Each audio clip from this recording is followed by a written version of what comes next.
అసంక్రమిత వ్యాధుల బారిన పడకుండా గ్రామీణ మహిళా మనులను పరీక్షించేందుకు కేంద్ర రాష్ట్ర ప్రభుత్వాలు కృతనిశ్చయంతో ఉన్నాయని జగపతి నగరం గ్రామ సర్పంచ్ గూడాల శ్రీలత రాంబాబు వివరించారు. కిల్లంపూడి మండలం జగపతి నగరం గ్రామంలో జిల్లా వైద్య ఆరోగ్య శాఖ అధికారుల యొక్క ఆదేశాల మేరకు స్థానిక ప్రాథమిక ఆరోగ్య కేంద్రం అధికారులు ఏర్పాటు చేసిన అసంక్రమిత స్వస్థ నారీ స్వశక్తి పరివార అభియాన్ స్క్రీనింగ్ సెంటర్ ప్రారంభోత్సవ కార్యక్రమానికి సర్పంచ్ ముఖ్య అతిథిగా విచ్చేసి స్థానికులను ఉద్దేశించి ఆమె పై విధంగా పేర్కొన్నారు. కార్యక్రమాన్ని స్థానిక కొండయ్యపేట రామాలయంలో కిల్లంపూడి పిహెచ్సి ప్రధాన వైద్యాధికారి బి రాంబాబు నాయక్ అధ్యక్షతన నిర్వహించారు.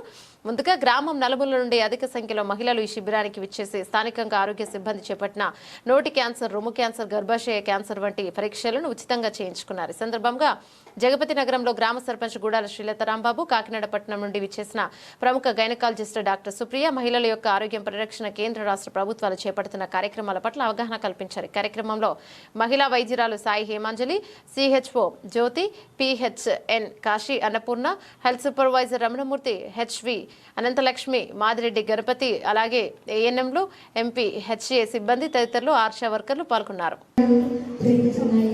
అధిక రక్తపోటు, మధుమేహంతో పాటు ఈ రోజుల్లో క్యాన్సర్ కేసులు కూడా గణనీయంగా నమోదవుతున్నాయి.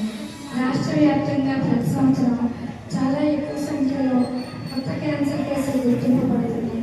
వీటిలో చాలా కేసులు ఆలస్యంగా గుర్తించబడడంతో కీమో, రేడియో చికిత్సలు తీసుకోవాల్సిన అవసరం రావడం, తిరిగి నయం చేయలేని స్థితిలో రావడంతో అధిక మరణాలు సంభవిస్తున్నాయి.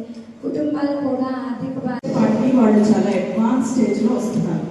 ఎప్పుడు అంతే, అంటే నేను పీజీ చేసినప్పటి నుంచి ఇక్కడ మొత్తం అంతా జీజీహెచ్ఏ అంటే 10 years ముందు ఎలా ఉందో ఇప్పుడు కూడా అంటే అంత అవేర్నెస్ అనేది ఇప్పటికీ రాలేదు. మా దగ్గరకు వచ్చేపాటికే కొంచెం అడ్వాన్స్ స్టేజ్, అంటే వాళ్ళు చెప్పినా సరే వాళ్ళు ఎప్పటి నుంచి మీకు కంప్లైంట్ ఉందామా అని అడిగితే ఎప్పటి నుంచో ఉందండి, కానీ నాకు తెలియక నేను రాలేదు అని చెప్పేవాళ్ళే ఎక్కువ మంది. అంటే అవగాహన లేదు, అంటే ఏ సిమ్టమ్ని మనం అది పట్టించుకో